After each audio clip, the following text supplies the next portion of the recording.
Hello aspirants, I am Sneha Shalvi, probation officer from 66th batch. आप लोगों को यहाँ पे पॉलिटी के लिए गाइड करने के लिए मैं यहाँ आई हूँ। I will be taking your sessions on polity. तो लेट्स स्टार्ट। सबसे पहले हम लोगों को सिलेबस जान लेना चाहिए जिस चीज़ की भी प्रिपरेशन हम कर रहे हैं। तो हमारा एग्ज़ाम में 2 पार्ट होता है, वैसे तो 3 होता है, बट प्रीलिम्स और मेंस में मोस्टली आपको पॉलिटी की ज़रूरत पड़ती है। तो सबसे पहले प्रीलिम्स के सिलेबस में इंडियन पॉलिटी है। कंप्लीट इंडियन पॉलिटी आपको जानना है। आपको इसके बारे में नहीं बताया गया है कि ये टॉपिक इम्पॉर्टेंट है और दूसरे टॉपिक इम्पॉर्टेंट नहीं है। आपको सब कुछ पढ़ना है। और फिर मेंस में पेपर 2 में सेक्शन ए में आपका आता है इंडियन पॉलिटी। और इंडियन पॉलिटी में it will include questions on political system of India including Bihar. So you will have to focus on Bihar, but आप इंडिया के पॉलिटी को छोड़ नहीं सकते हो। आपको पूरा पॉलिटी पढ़ना है, सब कुछ पढ़ना है, प्रीलिम्स और मेंस दोनों के पॉइंट ऑफ व्यू से। और यहाँ आपको कम्प्लीटली पढ़ाया जाएगा पॉलिटी। तो लेट्स स्टार्ट। तो हमारा पॉलिटी पूरा स्टार्ट होता है कॉन्स्टिट्यूशन से। आप from the very first class और आप जब तक पॉलिटी पढ़ोगे आप जानोगे कि कॉन्स्टिट्यूशन होता है। किसी भी चीज़ का बेसिस कॉन्स्टिट्यूशन होता है। तो सबसे पहले हम जानते हैं कि कॉन्स्टिट्यूशन है क्या। What is constitution? The first question that arises is what is constitution. तो एक हम लोग बेसिक डेफिनेशन देखते हैं और फिर उसको हम लोग अच्छे से समझेंगे। Constitution is fundamental and the organic law of the nation that establishes the conception, character and organization of the government of the nation, as well as determine its sovereign power, extent of power and the manner it is to be exercised। ये तो बहुत भारी भरकम definition हो गया, समझ में कुछ भी नहीं आया होगा। तो we will start with dealing की, ये पूरा इसको डिटेल में जानते हैं कि आखिर इसमें क्या है। तो सबसे पहला वर्ड हम लोग क्या देखें? Fundamental. What is fundamental? Why constitution of India is called fundamental. और कॉन्स्टिट्यूशन किसी भी देश का फंडामेंटल होता है। तो फंडामेंटल का मतलब क्या हुआ? ये बेसिक है और फर्स्ट लॉ है and every law has to agree with it. इसको अगर हम अच्छे से समझना चाहें तो कह सकते हैं कि कॉन्स्टिट्यूशन जो है एक मुर्गी है। इसको हम लोग कॉन्स्टिट्यूशन कह रहे हैं और इसके बहुत सारे बच्चे हैं। बच्चे कौन हैं? ये सारे एग्स हैं। ये एग्स जो हैं, ये जो है वो लॉज हैं, बेसिक लॉज या ऑर्डिनरी लॉज, जो भी आप कहना चाहें। और जैसा कि हम जानते हैं she is the mother and they are the children. तो चिल्ड्रन अपनी माँ का बात नहीं टाल सकते हैं। In the same way acts जो हैं या लॉज जो हैं वो कॉन्स्टिट्यूशन से डिफर नहीं कर सकते हैं। हम लोग जानते हैं अगर हम अपनी माँ का बात टालें तो घर से निकाले जा सकते हैं। इन द सेम वे अगर यहाँ पे कोई भी लॉ है जो कि कॉन्स्टिट्यूशन से अडहेयर नहीं कर रहा है, मतलब वो कॉन्स्टिट्यूशन का पालन नहीं कर रहा है, तो उस लॉ को नल एंड वॉइड डिक्लेयर किया जा सकता है। तो इसीलिए हम लोग क्या कहते हैं, कॉन्स्टिट्यूशन जो है वो एक फंडामेंटल लॉ है। The next is organic. Why it is called organic? It is called organic because it has the element of life. Element of life से क्या समझते हैं हम लोग? कि जो भी चीज़ बढ़ रहा है, बड़ा हो रहा है, इवॉल्व कर रहा है, उसको हम लोग ऑर्गेनिक कहते हैं। तो जैसे ऑर्गेनिक फार्मिंग, ये सब तो आप जानते ही होंगे। और एलिमेंट ऑफ लाइफ इसमें कैसे है? हम कैसे कह सकते हैं कि कॉन्स्टिट्यूशन में एलिमेंट ऑफ लाइफ है? तो कॉन्स्टिट्यूशन में एलिमेंट ऑफ लाइफ है because it is subject to amendments. Amendments कैसे होता है?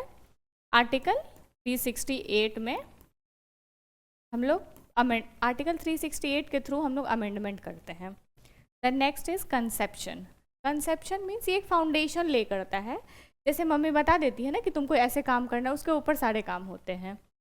तो ये एक फाउंडेशन ले कर दिया, उसके बाद हम लोग सारा काम, मतलब जितने भी लॉज बन रहे हैं वो इसके अकॉर्डिंग बनते हैं, लेकिन फाउंडेशन कॉन्स्टिट्यूशन ही होता है। कैरेक्टर बता देता है इंडिया कैसा कंट्री है। एक डेमोक्रेटिक कंट्री है, एक सेक्युलर कंट्री है, सोशलिस्ट कंट्री है। इन सब के बारे में डिटेल में हम आगे जानेंगे, पर ये जितना भी इसका कैरेक्टर है ये हम कैसे जानते हैं? तो ये हम कॉन्स्टिट्यूशन के थ्रू जानते हैं। The next is organisation. Organisation मतलब ये डिज़ाइन बता देता है कि लेजिस्लेचर होगा, एग्जीक्यूटिव होगा, जुडिशरी होगा, स्टेट लेजिस्लेचर होगा, यूनियन लेजिस्लेचर होगा, स्टेट लेजिस्लेचर होगा, फिर लोकल गवर्नमेंट होंगे और किसका क्या पावर होगा, कौन कैसे काम करेंगे, ये सब कुछ बता देता है। और लास्ट में हम क्या कह सकते हैं, constitution is the supreme law of land. मतलब कोई भी लॉ जो है वो कॉन्स्टिट्यूशन का पालन ना करे ऐसा नहीं हो सकता है। तो constitution is the supreme law of land. तो बेसिक डेफिनेशन हम जान गए कॉन्स्टिट्यूशन क्या है। ये कॉन्सेप्ट क्लियर होना बहुत ज़रूरी है कि कॉन्स्टिट्यूशन क्या है। ये डेफिनेशन बहुत एक स्टैंडर्ड डेफिनेशन है जो कि आप मेंस में भी यूज़ कर सकते हो और काफ़ी अच्छा डेफिनेशन।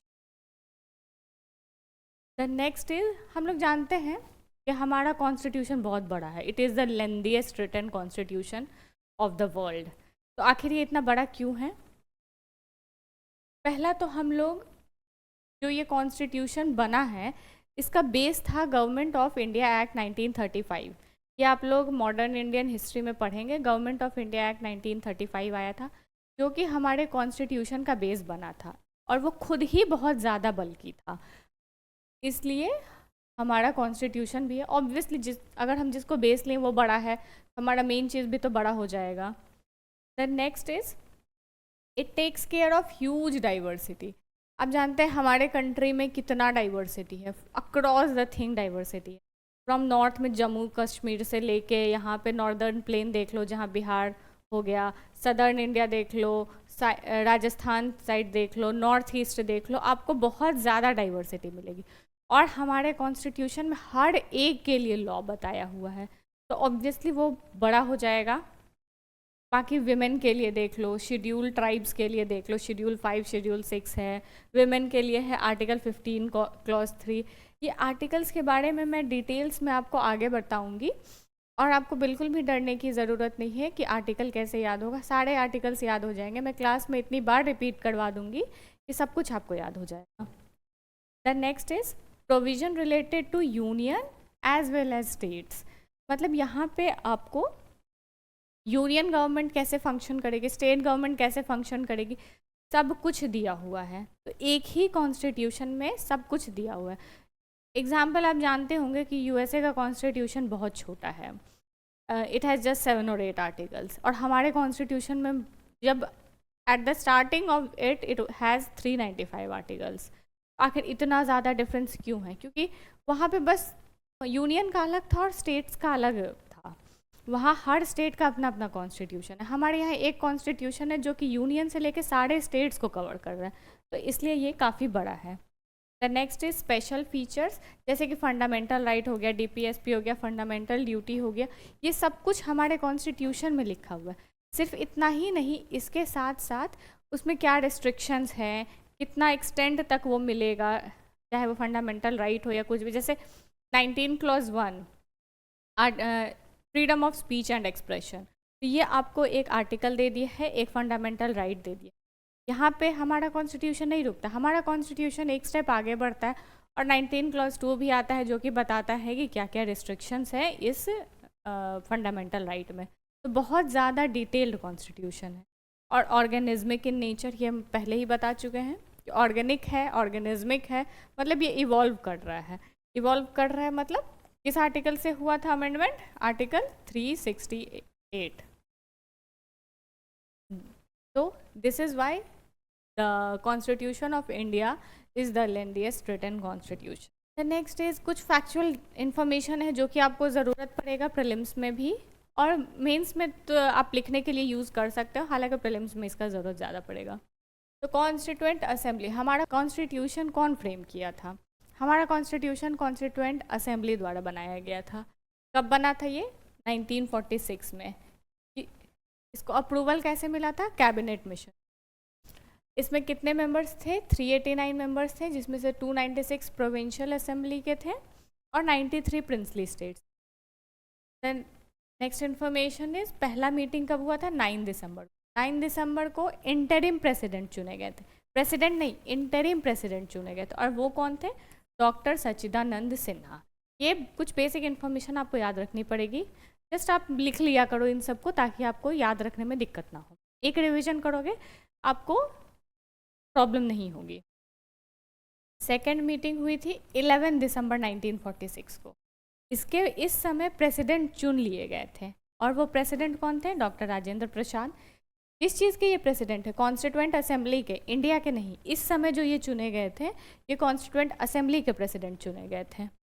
पहला सेशन हुआ था 13 दिसंबर 1946 को। अगर आपको याद रखने में मुश्किल है तो आप देखिए 9 दिसंबर है, +2 कीजिएगा तो 11 दिसंबर आ जाएगा, 11 दिसंबर में +2 कीजिएगा तो 13 दिसंबर आ जाएगा। तो बस 2-2 दिन के गैप पे सारा काम हुआ था। पहला मीटिंग हुआ, फिर दूसरा मीटिंग हुआ जिसमें कि मेन प्रेसिडेंट चुने गए, और तीसरा मीटिंग में पहला सेशन हुआ। डिफरेंस क्या है मीटिंग और सेशन में? पहला मीटिंग जब हो रहा था वो प्रेसिडेंट चुन रहे थे, बेसिक बात कर रहे थे। ये सेशन जब हुआ तो कॉन्स्टिट्यूशन बनाने का काम प्रारंभ हुआ था, मतलब कॉन्स्टिट्यूशन बनाना शुरू किया गया था। Drafting committee, the most famous committee, इसमें कितने मेंबर्स थे? 7 मेंबर्स थे। ये कब फॉर्म हुआ था? 29 अगस्त को फॉर्म हुआ था, और इसके चेयरमैन डॉक्टर BR अम्बेडकर थे। ये कुछ बेसिक इन्फॉर्मेशन है जो कि आपको पता होना चाहिए। The next is major features of constitution borrowed. हम लोगों ने अपने कॉन्स्टिट्यूशन में बहुत सारा फीचर्स कहीं कहीं से लिया है, और बोरो करने में कोई बुराई नहीं है। Our constitution bag is also said to be the borrowing bag. लोग अग्री करते हैं, डिसअग्री करते हैं, बट कुछ चीज़ें हैं जो आपको याद रहनी चाहिए कि कहाँ से क्या बोरो किया गया है। सबसे पहला, गवर्नमेंट ऑफ इंडिया एक्ट 1935। हम आपको पहले ही बताएं कि बेस किस चीज़ से बनाया गया था? गवर्नमेंट ऑफ इंडिया एक्ट 1935 से बनाया गया था। तो उससे बहुत सारे फीचर्स लिए गए होंगे। तो कैसे फीचर्स लिए गए थे? अब गवर्नमेंट ऑफ इंडिया एक्ट 1935 पढ़िएगा तो आप जान जाइएगा कि उसमें क्या क्या प्रोविजंस। उसी के अकॉर्डिंग फेडरल स्कीम्स हो गया, इमरजेंसी प्रोविज़न हो गया, ऑफिस ऑफ गवर्नर हो गया। ध्यान रखिएगा, ऑफिस ऑफ गवर्नर यहाँ से लिया गया है, और उसको सेंटर अपॉइंट करता है, ये कहीं और से लिया गया है, आगे बताऊँगी मैं। तो क्या गवर्नमेंट ऑफ इंडिया एक्ट से क्या लिया गया है?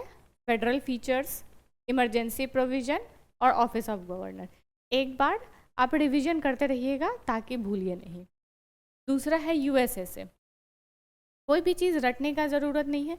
USA से क्या लिया गया है ये कैसे पता चलेगा? तो हम पहले जानते हैं जो प्रोविजंस USA में चल रहे होंगे वही वहाँ से लिया जाएगा, कुछ नया तो नहीं लिया जा सकता है। तो USA में कैसा सिस्टम है? वहाँ जुडिशरी का अच्छा सिस्टम है, वहाँ जुडिशरी पावरफुल है, तो वहाँ से कुछ भी ऐसा ही चीज़ लिया जाएगा जो कि जुडिशरी से रिलेटेड हो और जुडिशरी का पावर शो करता हो। तो जैसे इंडिपेंडेंस ऑफ जुडिशरी, हमारे यहाँ भी जुडिशरी इंडिपेंडेंट है। सुप्रीम कोर्ट्स के आए दिन कुछ ना कुछ जजमेंट्स आते रहते हैं जो कि बहुत ज़्यादा इंपॉर्टेंट होते हैं। न्यूज़पेपर में आप कंटिन्यू पढ़ते रहिएगा तो आपको इन सब का थोड़ा आइडिया रहेगा। दूसरा है जुडिशल रिव्यू। जुडिशल रिव्यू का पावर है सुप्रीम कोर्ट को, तो ये भी हम लोग USA से ही लिए हैं। तीसरा है प्रीएम्बल। ये याद रखिएगा, प्रीएम्बल कहाँ से लिया गया है? PT में पूछा जा सकता है, तो प्रीएम्बल USA से लिया गया। फंडामेंटल राइट्स, फंडामेंटल राइट्स कहाँ से लिया गया? USA से। फंडामेंटल ड्यूटी कहाँ से लिया गया है? आगे बताएंगे, USSR से लिया गया है वो। तीसरा है प्रेसिडेंट का इम्पीचमेंट। प्रेसिडेंट को भी हटाया जा सकता है, तो ये कहाँ से लिया गया है? ये लिया गया है USA से। President will be the chief of armed force. जितने भी आर्मी, नेवी, एयरफोर्स जो भी हैं, इन सब के हेड कौन होते हैं? वो प्रेसिडेंट होते हैं। ये कहाँ से लिया गया? ये भी USA से। इसके अलावा प्रेसिडेंट एज एग्जीक्यूटिव हेड, वहाँ पे प्रेसिडेंशियल सिस्टम है, आप जानते हैं। जैसे हमारे यहाँ पार्लियामेंट्री सिस्टम ऑफ गवर्नमेंट है, USA में प्रेसिडेंशियल सिस्टम ऑफ गवर्नमेंट है। तो प्रेसिडेंशियल सिस्टम वाला जो प्रोविजंस है वो भी वहाँ से लिया गया है। हालांकि हमारे यहाँ फॉलो पार्लियामेंट्री सिस्टम ही होता है। पोस्ट ऑफ वाइस प्रेसिडेंट वहीं से लिया गया है। Chairman of council of states. Council of states किसको कहते हैं? राज्यसभा को। राज्यसभा का चेयरमैन कौन होता है? Vice president. वाइस प्रेसिडेंट का पोस्ट और वाइस प्रेसिडेंट राज्यसभा का चेयरमैन होगा। ये दोनों प्रोविजन USA से लिया गया। मैंने इसको अच्छे से बता दिया है, आप इसको 1-2 बार और रिवाइज कीजिए, आपको पूरा याद हो जाएगा, कहीं कोई दिक्कत नहीं होगा। देन नेक्स्ट इज यूके से हम लोग जानते हैं UK में कैसा सिस्टम है। तो UK में पार्लियामेंट्री फॉर्म ऑफ गवर्नमेंट है। हमारे ऊपर जब हमने अपना कॉन्स्टिट्यूशन लागू किया उससे पहले ब्रिटेन राज करता था, तो बहुत सारा प्रोविज़न जिससे हम लोग वाकिफ़ थे, हमने उसको अपने यहाँ ऐड किया कॉन्स्टिट्यूशन में।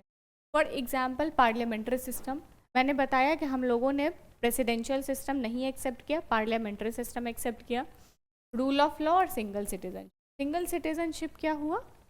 सिंगल सिटीजनशिप हुआ कि हम केवल इंडिया के सिटीजन हैं, हम बिहार के सिटीजन नहीं हैं, हम गुजरात के, राजस्थान के, कर्नाटका के, केरला के, नागालैंड के कहीं के सिटीज़न नहीं है, हम सिर्फ और सिर्फ इंडिया के सिटीज़न हैं।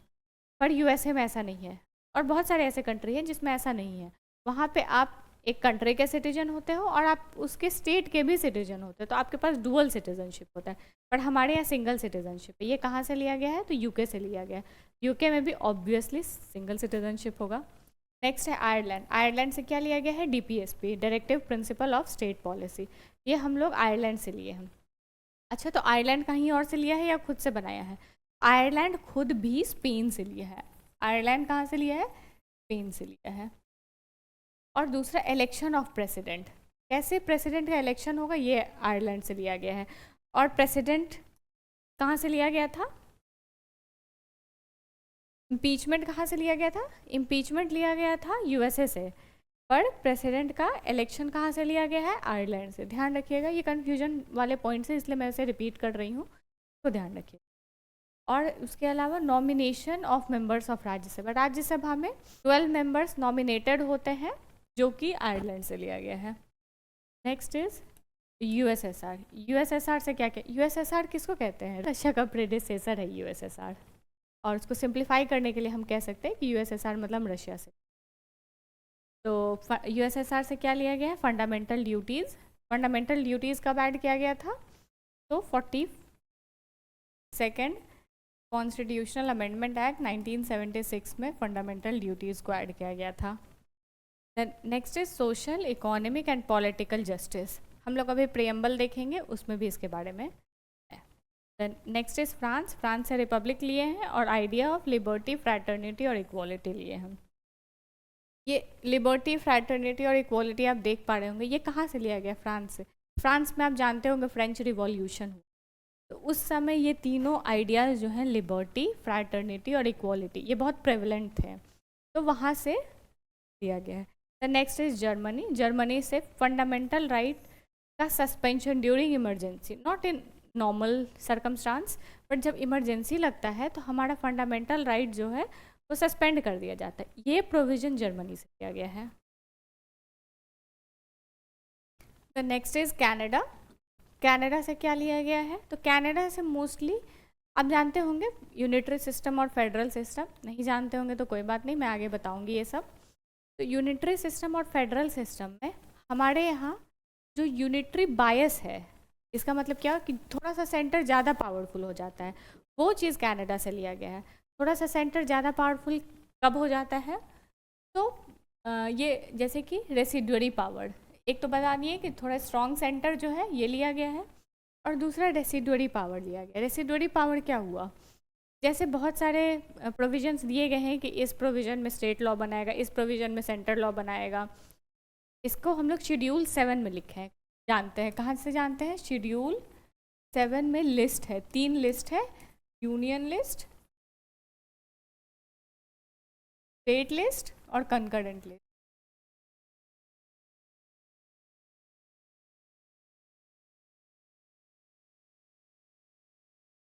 तो ये 3 लिस्ट हैं, तो शेड्यूल 7 में दिया हुआ है। इसमें बस सब्जेक्ट्स हैं बहुत सारे। तो इसमें जो जैसे यूनियन लिस्ट में कौन लॉ बनाएगा? तो सेंट्रल गवर्नमेंट बनाएगा। स्टेट लिस्ट में कौन लॉ बनाएगा? तो स्टेट गवर्नमेंट बनाएगा। कंकरेंट लिस्ट में कौन बनाएगा? तो स्टेट और सेंटर दोनों बना सकता है, पर सेंटर का सुप्रीमेसी होगा। और उसमें सब्जेक्ट्स हैं बहुत सारे, ऐसे भी तो सब्जेक्ट हो सकते हैं जो इवॉल्व कर रहे हैं। जैसे आज से 1947 में जब बन रहा था कॉन्स्टिट्यूशन, आज़ादी के समय, उस समय लोगों को नहीं पता होगा कि इंटरनेट ऑफ थिंग्स आ जाएंगे, आर्टिफिशियल इंटेलिजेंस जैसा कुछ आएगा, साइबर सिक्योरिटी या कुछ भी। तो उस चीज़ को उन लोगों ने इस लिस्ट में नहीं डाला होगा, और हो सकता है आज से 10 साल बाद कुछ ऐसा चीज़ आए जिसके बारे में आज हम नहीं जानते। तो वो सब चीज़ पे लॉ कौन बनाएगा? तो उसको हम लोग कहते हैं रेसिडुअरी पावर। ये रेसिडुअरी पावर किसको दिया गया है? सेंटर को दिया गया है। क्या ध्यान रखना है? यूनिटरी बायस वाला चीज़ जो है वो कनाडा से लिया गया है। Appointment of governor bye centre, governor को अपॉइंट कौन करती है? सेंट्रल गवर्नमेंट करती है।